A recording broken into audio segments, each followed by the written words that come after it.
Buenas emprendedores bolivianos, hoy tenemos como invitado a un compañero y un gran amigo, Alejandro Cuentas. Actualmente tú estás como asesor corporativo, ¿verdad? Asesor legal corporativo.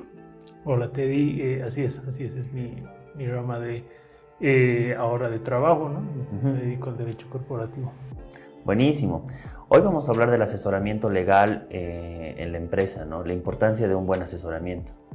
O sea, desde lo básico que uno tiene que saber para la apertura de una empresa, para cuáles son los requisitos, cuáles son los tipos de empresa y por qué es importante, como bien lo decía el título, curar en sano, el tema de asesorarse antes de que existan los problemas. Porque muchas veces pasa de que, pucha, abro una empresa, la abro sin tener NIT, la abro sin tener los requisitos legales y empiezan las demandas, la misma competencia te mete problemas y tú terminas pagando un montón sin motivo, ¿no? Porque uno realmente puede tomar el camino por asesorarse y hacer todo legal desde un principio. Sí, Teddy, así es, creo que es el término adecuado el que usas, de curarse en sano, ¿no? A Ujú. la hora de recurrir a un profesional para el asesoramiento, ¿no? A la hora de no solamente abrir una empresa, sino continuar, ¿no? El manejo de la misma y también, ¿no? En la etapa de finalización, si es que se requiere. Ujú. Se requiere. En ese sentido te doy la razón y creo que es fundamental, ¿no? Entender además que hay profesiones que se dedican en específico, ¿no? No es Ujú. correcto que un abogado vea temas contables, no es correcto que un contador vea temas legales y bueno, y con otras profesiones lo propio, ¿no? Claro, no, sí, sí, también tienes toda la razón. Vamos a hablar acerca de la asesoría legal corporativa, los tipos de empresa. O sea, ¿qué tipos de empresa, según la legislación boliviana, podemos aperturar en el momento que deseamos abrir una empresa? Hay varios tipos societarios, ¿no? La norma reconoce bueno, las empresas unipersonales, ¿no? Las sociedades de responsabilidad limitada, las sociedades anónimas, las sociedades en comandita, ¿no? Ujú.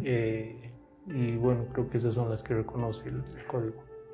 ¿Cómo yo, como emprendedor o como persona que recién quiere abrir su empresa, bajo qué figura tú me recomendarías empezar? Suponiendo de que yo tengo, digamos, a mi hermano, que queremos que sea mi hermano y mi hermana, que sean mis socios, obviamente bajo el conocimiento que yo tengo, diría, pucha, yo creo que me animaría a entrar como SRL. ¿Tú lo ves importante de entrada irse por SRL o sociedad anónima? Creo que hay muchos aspectos que hay que considerar, Ujú. ¿no? Te pongo algunos elementos que podrían facilitarle a la gente el análisis justamente, que Ujú. tiene que ver uno con la inversión que se va a hacer, dos, el manejo que se va a tener en la empresa, ¿no? Quién la va a manejar, pero no en el sentido de la persona en específico, sino que si va a haber, ¿no? Por parte de los inversionistas o de quienes pongan el capital, Ujú. va a haber una implicancia en el tema del manejo administrativo, ¿no es cierto? Puede ser un simple inversionista que va a poner el capital y fin de la historia, Ujú. o puede ser al mismo tiempo los inversionistas, las personas que se van a encargar del órgano de administración, que puede ser, o que alguno va a asumir, ¿no? La administración en calidad de gerente, en fin, hay diversidad de posibilidades en ese sentido. Entonces yo creo que es importante que se analice esto, ¿no? ¿Cuál va a ser el tipo de participación que van a tener, si solamente como inversionistas o solamente, o también en la parte administrativa de la empresa, ¿no? Después, otro elemento importante a considerar, la, o sea, el tamaño de la inversión que se va a Ujú. hacer, ¿no? Si a futuro se van a requerir opciones de financiamiento, ¿no? Puede ser la emisión de bonos, por ejemplo, ¿no? Este tipo de colocaciones que implican, ¿no? Necesariamente un tipo de sociedades anónimas, ¿no? Entonces, es importante que se analice desde estos escenarios. Ujú. Decirte cuál es más conveniente creo que varía, ¿no? Ujú. Pero si es una persona emprendedora sola, ¿no? que está poniendo el capital, que la administración va a ser por parte de ella y que necesita de algún modo simplemente formalizar, ¿no? Quizás un negocio que ya estaba en curso, pues la empresa unipersonal creo que es lo más adecuado y si se requiere, como te digo, analizar otro tipo de implicancias, ¿no? De inversión de distintas personas, ¿no? La participación en la administración de la sociedad, pues corresponde analizar los otros tipos societarios, ¿no? Que te dan posibilidades más amplias. O sea, tú me estás diciendo que la respuesta es depende. Depende mucho de que si es que yo voy a ser el capitalista, es un tipo de sociedad, podríamos utilizarlo donde yo solo pongo el capital y las otras personas ponen la fuerza de trabajo. Tú ya me recomendarías un tipo de empresa. Si es que nosotros empezamos para crecer todo eso, donde yo como hermano mayor sea el representante legal, tú me estarías recomendando una empresa unipersonal. Y en el caso de que, qué sé yo, decidiera hacerlo todo tal vez un poco más formal, podríamos irnos a una SRL. Pero aquí está el tema, la pregunta. Todos los tipos de constitución legal en la que yo decida, dependiendo el negocio o el tipo de modelo de negocio que yo decida tener, ¿cuestan lo mismo? ¿Tienen el mismo costo? Bueno, te voy a decir, todos estos tipos societarios son formales, es decir, son reconocidos y son obviamente empresas que tienen el reconocimiento por parte del Estado, ¿no? A través de una fundación que es una empresa para que puedan ejercer el comercio, ¿no es cierto?, en el marco de la legalidad dentro del territorio boliviano. Y lo que tú me dices es importante porque, a ver, ¿cómo te explico? Una sociedad anónima necesariamente tiene que cumplir ciertos requisitos, ¿no? No, mentira, corte. Lo vamos a editar de nuevo. Ya. Tu segunda pregunta era ¿por qué creo que es... ¿qué era? Tu segunda pregunta, ¿cuál era? ¿Cuestan lo mismo? No, ya. Mira, es importante, por ejemplo, la sociedad anónima, como te estaba explicando. Pregunto desde el principio todo. Sí, a ver, Ya. Lo que podemos probar de ahora en adelante es intentarlo hacerlo como más dinámico. Hacerlo un poquito más dinámico, ameno, como si estuvieran charlando. Ya. Está tornándose un poquito aburrido. Entonces, como que más tal vez con ejemplos, como le mandaste la anterior vez. Ya. Sí, o sea, sí, eso. Ya. A ver, pruébalo. Súper, Ale. Entonces, una pregunta que te quería hacer así interesante es, las personas consideran de que me va a costar lo mismo, o sea, haga sociedad anónima o haga sociedad, algo de comandita simple o haga una empresa unipersonal, me va a salir lo mismo. Pero la realidad es que no es así y las personas no se dan cuenta hasta que se dan cuenta. No sé si estoy repitiendo mucho todo. ¿Por qué? Ya, corte. Ya. Voy a hacer el aplauso para ubicarme en el sonido. Ya. Continuación, podcast. Algo muy interesante que he visto es que las empresas y las personas consideran de que es lo mismo abrir una unipersonal, es lo mismo abrir una sociedad anónima, pero en el fondo está el tema del gasto, ¿no? Cuando abren una empresa de sociedad anónima necesitan un poco más de asesoramiento legal, porque hay que presentar actas, hay que presentar un montón de adicionales que encarecen el tema de una empresa. Entonces, un ejemplo sencillo, cuando abrimos un negocio con mi mamá, este negocio lo queríamos hacer sociedad anónima, ¿no? Y ponernos a cada uno de nuestros hermanos como dueños, como parte dueños de la empresa. Pero ¿qué es lo que pasó? Tuvimos que gastar en abogados, que hay muchos requisitos adicionales que cuando íbamos al abogado a que nos ayude, resulta un costo total y la empresa... No, decíamos, ¿por qué se gasta tanto? Y ahí mi tío, que es contador, me dijo, no, mira, ¿sabes qué? Yo creo que deberías iniciar con unipersonal porque no son tantos los requisitos. Quisiera que nos expliques un poquito más de esto, Ale. Evidentemente, creo que es también un factor, y me parece que al principio no lo he establecido, pero creo que es bueno también tener en cuenta los costos que te genera cada tipo societario. Evidentemente, al ser cada uno, al tener sus implicancias, ¿no?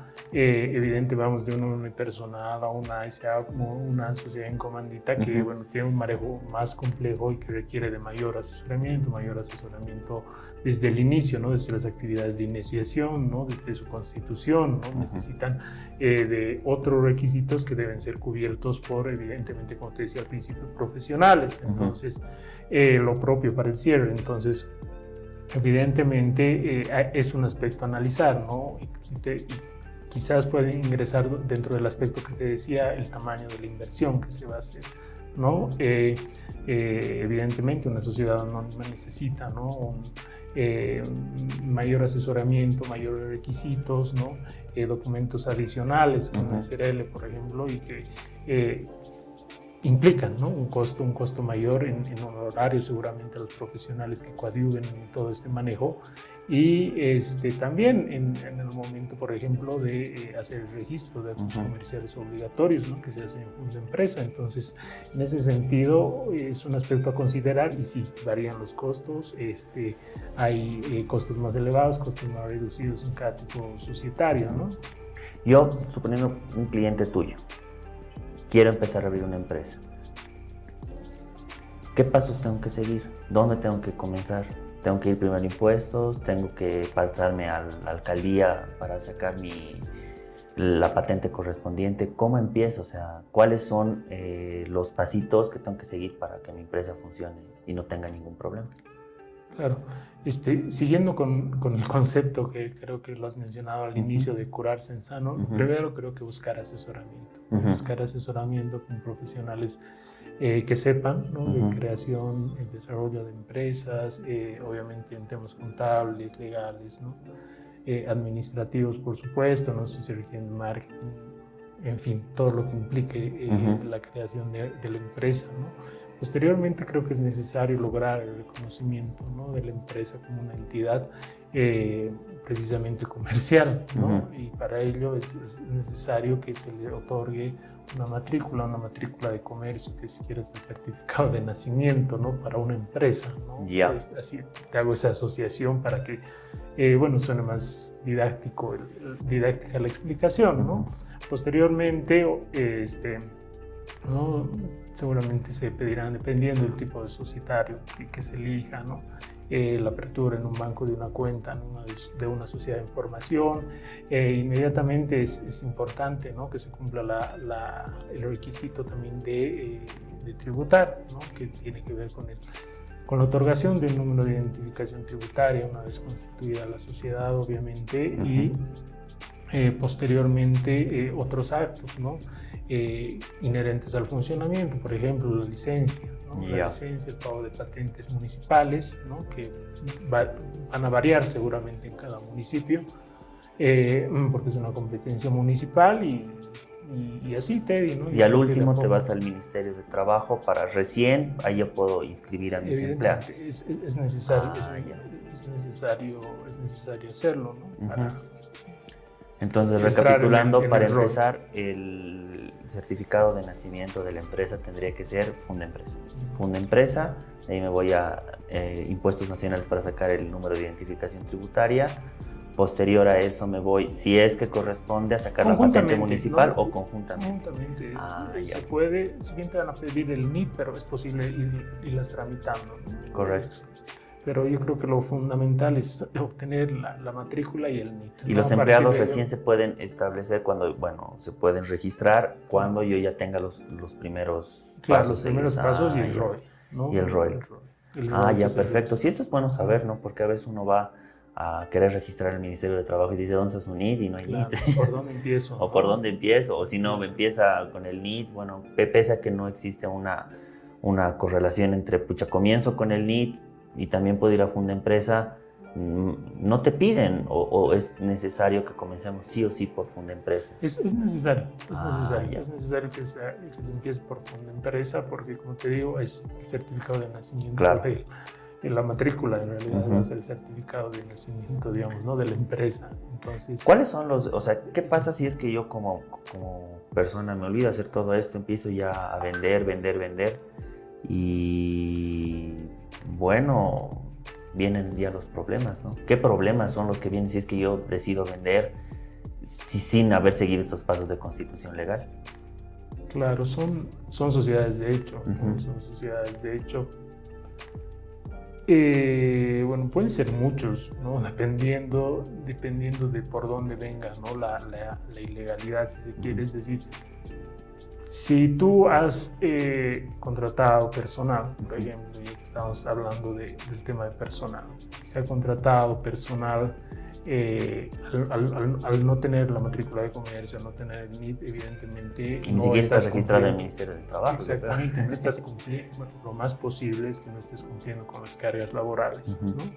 Que implican desde seguridad social hasta otro tipo, ¿no? Uh-huh. Te estoy hablando de seguro de salud, ¿no?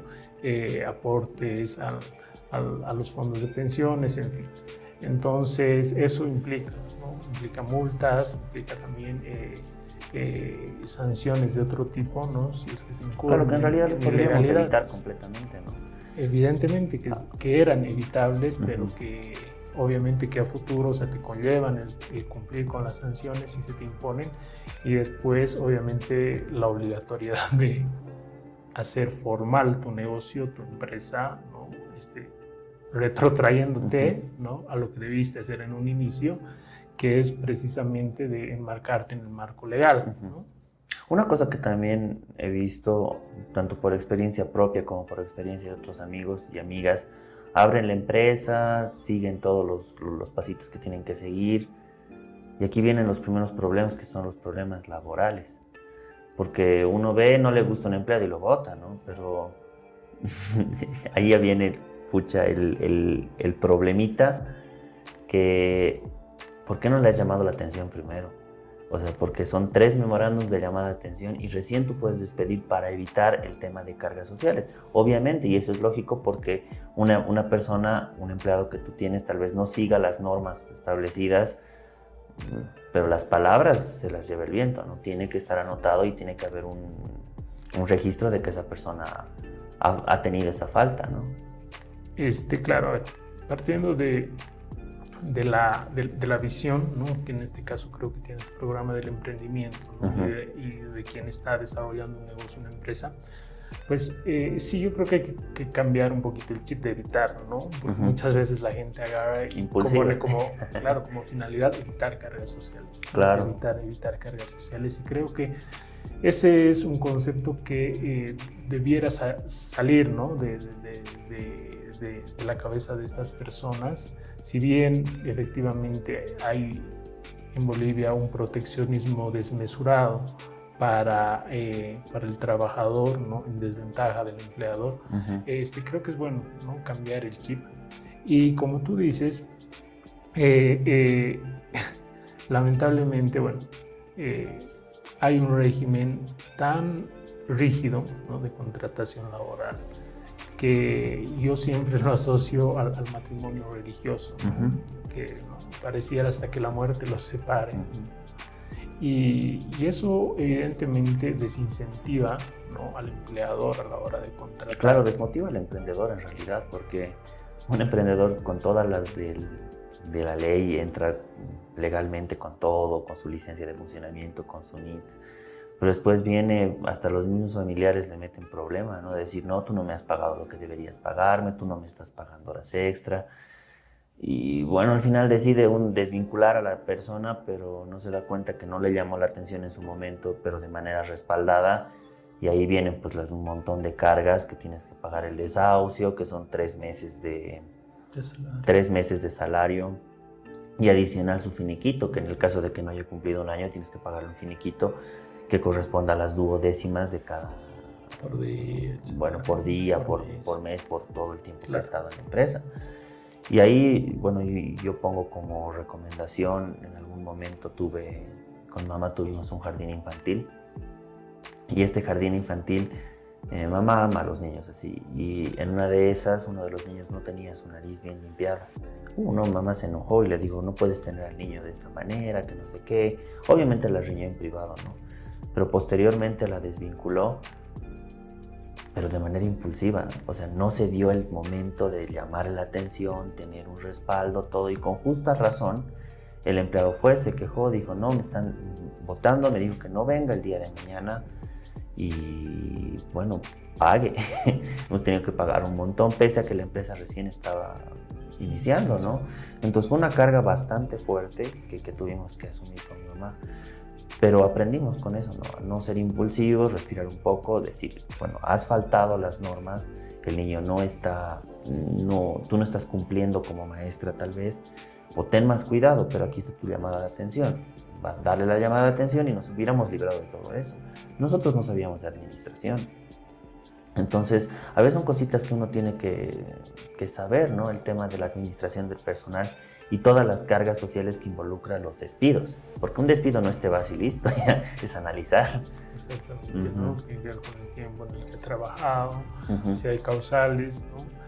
Nuestra ley establece prácticamente las causales por las que se puede despedir a un trabajador, ¿no? Y si no, pues incluso hay sentencias y demás que tumban, si se quiere, el despido intempestivo, ¿no?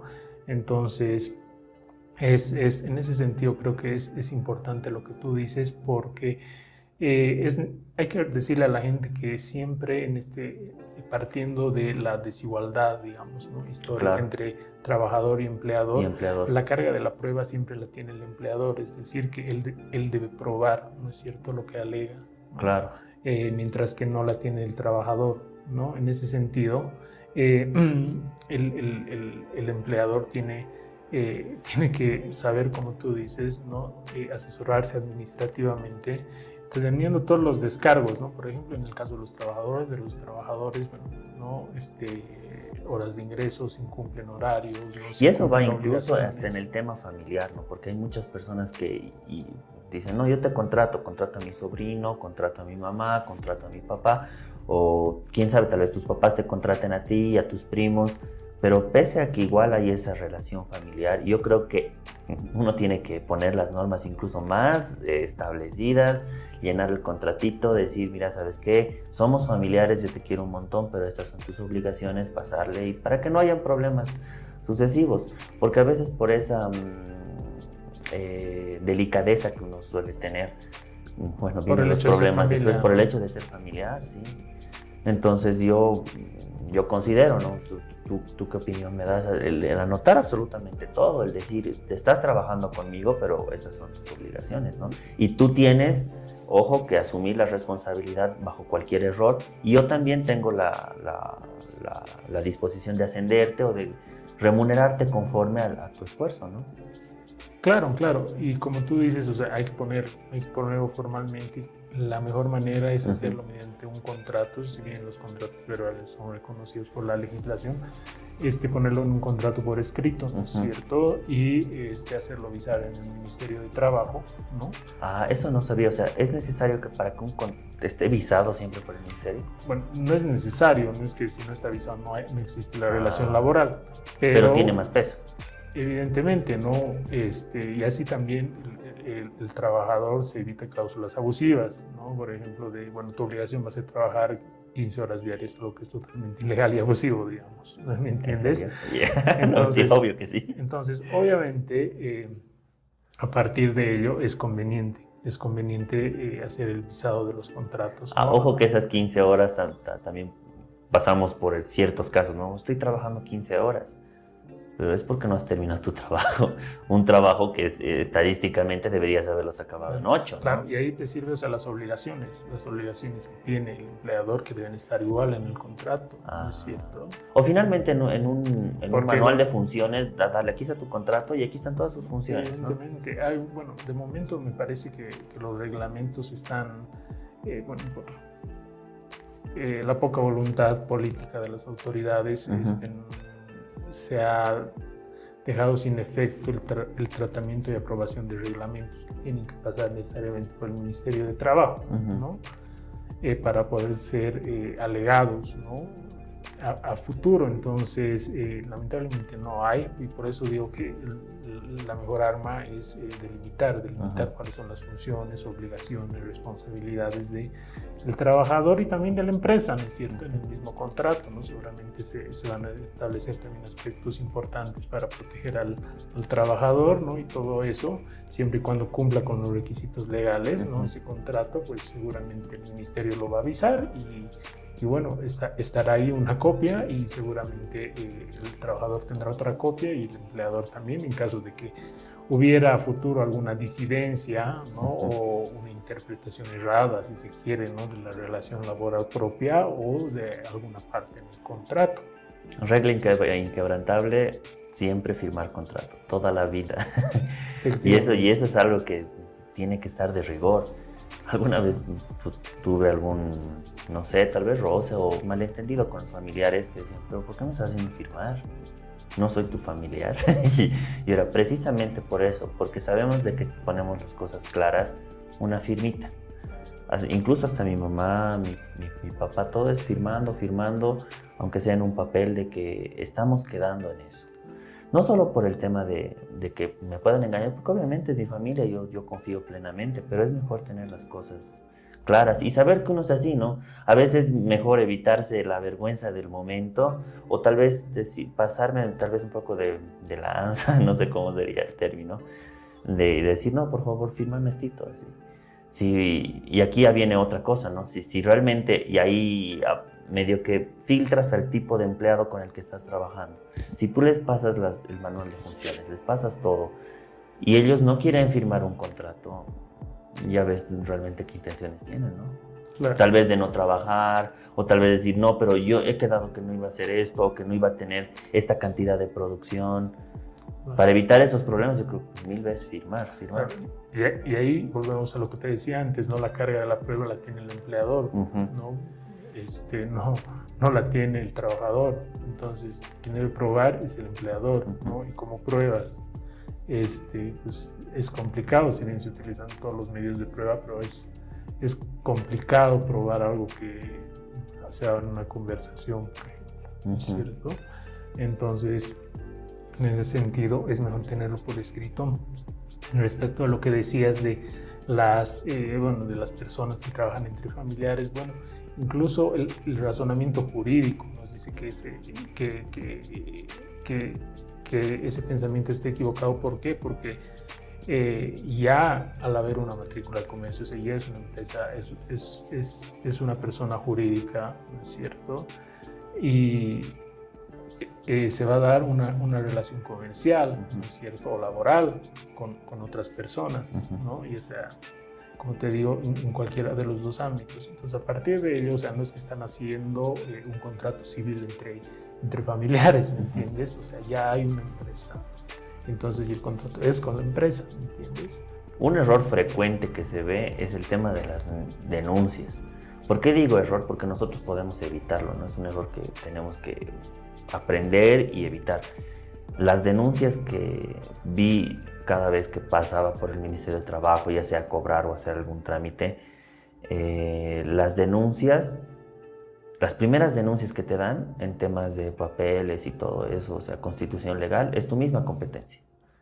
Tu competencia va a ser la que te va a dar palo, la que va a decir, no, tal vez mi producto no sea el mío, pero yo lo voy a fregar. Y voy a agarrar y voy a meter denuncia de que no tiene, sus empleados no están registrados o que no tiene NID, qué sé yo. Entonces yo creo que hay que cuidarse de eso, porque aprender de los errores, ¿no? Si estoy viendo de que la mayor parte de los denunciantes es la competencia de esta empresa, o sea, realmente eso es algo que podemos evitarlo completamente. Sí, seguro que sí. A veces, bueno, pues se cree que es un todo vale, ¿no? La competencia, y cometes desde hechos que son considerados por nuestro ordenamiento jurídico como competencia desleal hasta actos maliciosos, poco éticos, como los que mencionas. Claro. ¿No? Entonces, evidentemente, tiene que ver de nuevo con el concepto que decías al principio, curarse en sano, ¿no? Y evitarte Problemas porque puede que mucha gente, ¿no? Bueno, o es decir, la competencia esté esperando que cometas un error para poder anularte, ¿no? Anularte Sí. en esta competencia, repito. Claro. Eso es cierto, totalmente. Eso es mejor tener todo al día. Yo estoy cumpliendo con lo que tengo que cumplir y bueno, denuncia que me metan a denuncia. Yo estoy seguro de que voy a poder sustentar todo porque lo mío está en orden. Es mejor así, uno está con la cabeza tranquila, ¿no? Y el tema de rentabilidad es algo importante. Hablaba en un podcast que tenemos en YouTube, porque igual podemos recomendar a toda la audiencia que puedan escuchar el podcast. Es sobre las emociones, ¿no? Una empresa, si bien se puede dar la analogía de que es como un hijo que recién están naciendo, la realidad es que ese hijo también tiene que producir. O sea, tengo que generar rentabilidad, tengo que generar ingresos, porque aquí a veces te enamoras de la idea, ¿no? Si la empresa no da, si algo no da, y si algo realmente ves que entras en números rojos y todo, pasará un tiempo, ¿no? Te pones como un espectro de decir, aguanto 5 meses y después ya la corto, porque una empresa que no es rentable, yo creo que lo mejor es cerrarlo. Y aquí vienen los gastos y los requisitos que uno tiene que tener para cerrar la empresa. En esto nos podrías más o menos dar una opinión. Claro, sí, para comentarte lo que tú decías justamente, a veces hay buenas ideas, pero Malos no hay ingresos, la empresa, sí. ¿no? O sea, claro, o sea, está la idea, pero no está la empresa. Y no está la plata. Claro, ¿por qué? Porque no hay, aunque no es mi área, pues no hay el diseño del negocio, ¿no? Etcétera. Entonces, a veces, ¿no? Sucede que es una idea y la idea no necesariamente es una empresa, ¿no? Entonces, eso hay que tenerlo en cuenta, ¿no? Y bueno, creo que nos hemos olvidado hablar un poquito de las marcas, ¿no? De las marcas también que es importante que se hagan, ¿no? Cuando existen registros, en este caso que corresponden al Servicio de Propiedad Intelectual, SENAPI, al Servicio Nacional de Propiedad Intelectual, y que bueno, es parte de una actividad de iniciación, ¿no? Si se tiene la marca, ¿no? O nombre comercial, producto, etcétera, es necesario hacerlo precisamente para evitar después problemas de que abran con la competencia. Claro, que abran una sucursal con mi nombre y yo diga, pero nunca he dado ese nombre. Pero claro, como tu nombre no está registrado, ¿qué puedes hacer? Exactamente, y para eso, bueno, de nuevo el asesoramiento en una persona que te asesore, un profesional abogado que sepa del registro de marcas, patentes, propiedad intelectual, en fin. Ale, ¿cómo se gestiona una quiebra? O sea, yo como persona, como empresa, doy cuenta que mi empresa no da y bueno, me declaro en quiebra. Sí, bueno, es un tipo de finalización, ¿no? De una actividad comercial, no es la única, pero parte de, obviamente, ya de haber incumplido, ¿no? Ciertos requisitos de tipo económico de la empresa, ¿no? Cuando ya se hacen las deudas impagables, en fin, ¿no? Son varios factores que pueden desencadenar una quiebra, ¿no? Que se tiene que hacer necesariamente, ¿no? Con un concurso y finalmente ponerle, siempre y cuando no sea una quiebra fraudulenta, bueno, llegar hasta la etapa de finalización, ¿no? Porque ya es insostenible la situación, que va a consistir en, evidentemente, depurarla, ¿no? de los registros como una sociedad comercial. ¿Qué recomendaciones me das para una quiebra? O sea, fuera del asesoramiento, ¿no? Yo como mis empleados me van a comer, pero yo no tengo posibilidad de remunerarles. Y mis socios también me van a querer sacar dinero de donde no hay. Y fuera de eso y de esas obligaciones tengo que pagar a proveedores. ¿Quiénes tienen prioridad en el tema de una quiebra?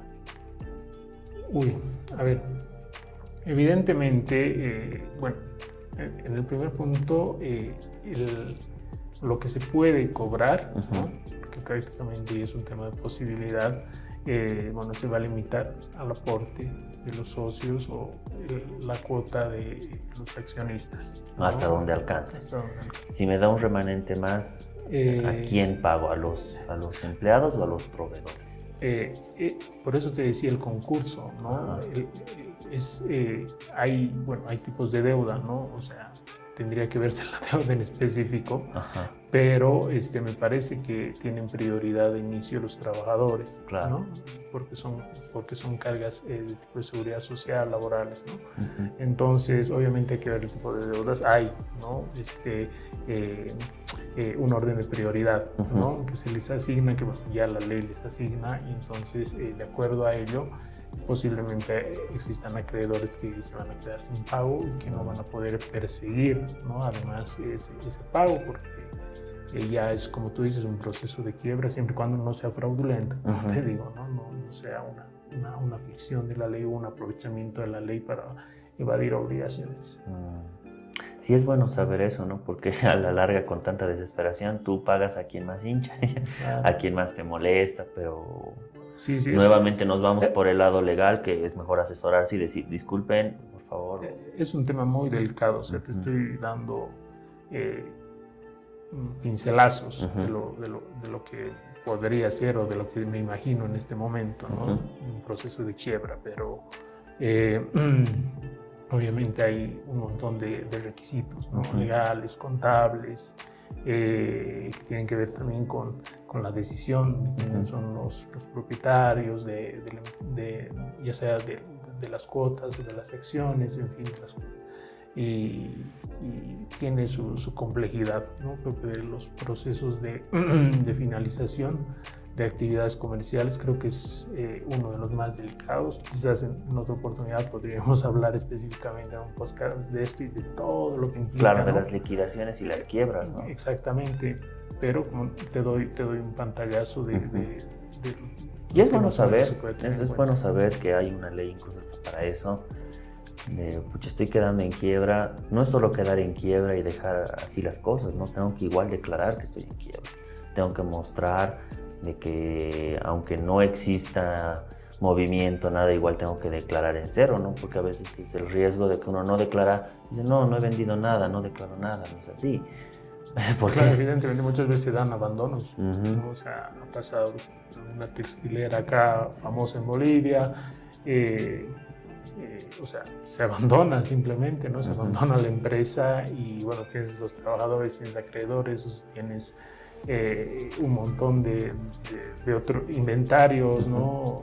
Y bueno, todo queda así, ¿no? En el limbo, ¿qué haces? Uh-huh. Entonces, en ese sentido, es importante, como tú dices, o sea, liquidar, ¿no? O sea, si se va a ingresar en un proceso de quiebra, Uh-huh. ¿no? Para finalizar la actividad económica, pues bueno, se lo tienen que hacer con los problemas que seguramente van a llegar, porque no es una situación buena. Bueno, muchas gracias. Este fue un breve podcast. Muchas gracias a todos. No se olviden que el éxito es algo que se construye todos los días.